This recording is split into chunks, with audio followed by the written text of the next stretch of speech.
Once again, we're being asked to create our lesson plans and add them to our Schoology course, so they're visible for students, parents, whoever might need to see them. So there are a couple of ways that you can do that, and I'm going to offer 2 suggestions and I'll let you choose from there. To begin with, one of them would be to copy and paste your plans each week as an update. So I have a Google Doc here that I've created for my specific class, and I have put my lesson plan in here for the week. Now the next week I would add it to the top of this particular document, so I would have all the lesson plans in one spot.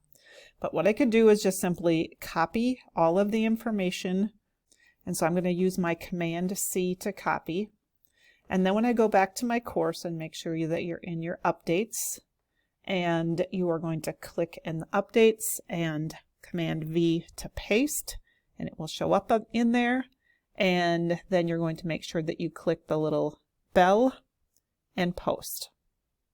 And that's going to allow it to show up on materials at the top of the screen. So that is a super easy way to do it. There's a couple of reasons why you may not want to use this method. One is if you make a change to your lesson plans, you need to either go in and edit the update, or you need to go into the Google Doc, make the change, and copy and paste it again. Also, every week you need to do that copy and paste again. So you'll have to remind yourself that every Sunday or whenever you do your lesson plans that you actually copy that in. So that's one method. It's super easy to do, but you have to make sure that you do it every week. The other option takes a little more setup to start with, but you only have to do it this one particular time. So how you do this, you again still have your lesson plan document just like in other cases.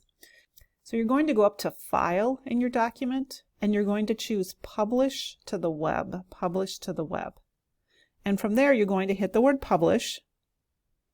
I'm going to click OK. And then I have either a link or the embed, and I want this embed code here. So this is the code that I want to copy and put into Schoology. So again, I'm going to do a Command C as a shortcut for copy, and then I'm going to take myself over to Schoology. Again, I'm going to be in the updates, and this time instead of just pasting it in, I want to go into this Insert Content, Image Media, from the web, media, and then it says link/embed, and I'm going to paste this in here. Now, before I click Insert Media, I want to make a couple of changes, because if I don't make a change, it's going to come up very skinny and not be very visible or user-friendly for the viewer.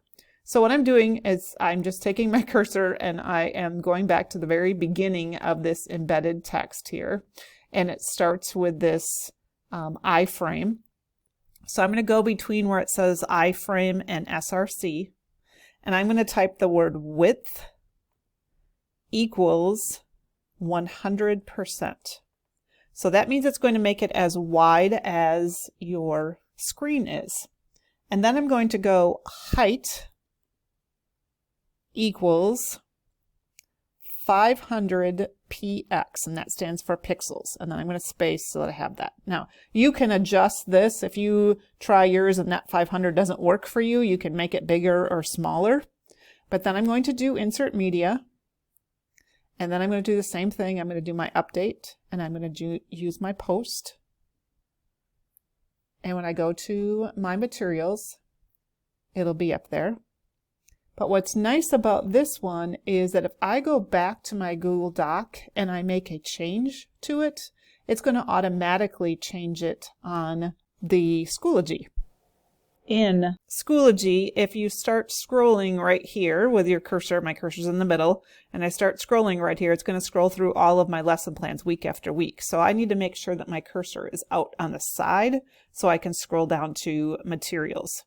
What I've suggested in the past is making this orange so that, or a different color. It doesn't have to be orange, I just am choosing orange, but a different color so that the students know that their cursor needs to be outside of that in order to scroll down. So to do that, again, this is totally optional. I'm going to go to File and I'm going to choose Page Setup, and then the page color is down here, and I can choose a custom color. Now you can choose any color you want. In this case, I'm going to do a custom color, and the one that matches our Schoology colors is this code of F3733B. And when I click that, and then I click OK, it's going to make an orange background. Now I will tell you, those people who print out lesson plans are not real crazy about this bright orange because it leaves a gray background when they print out. So some people feel that the color makes it a little easier for the student to know that their cursor needs to be out on the outside if they want to scroll down to see the rest of the information on the page. As always, if you have any questions, please ask.